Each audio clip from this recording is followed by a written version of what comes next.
So what do you think so far, man? What's the assessment of the park? It's muddy. Very muddy and wet, but it's fun. It's very doable. Yeah.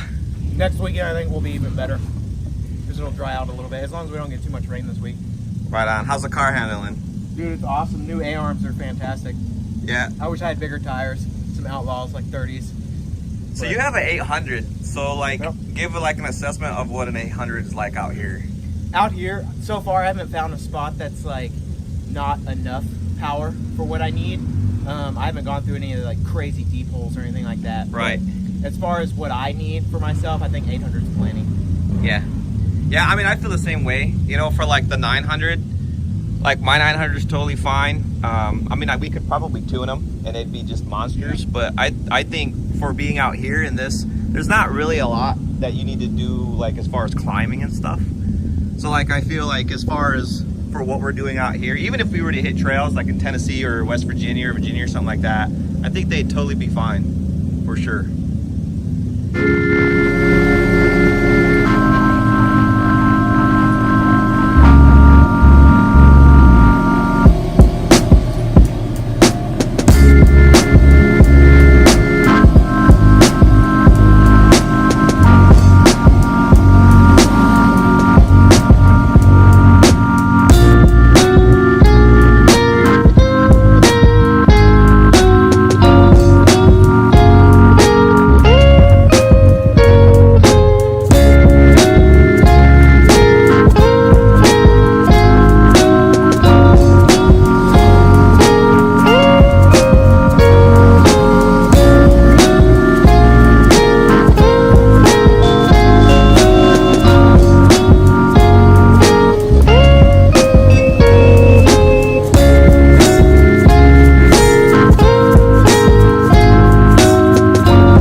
Look up.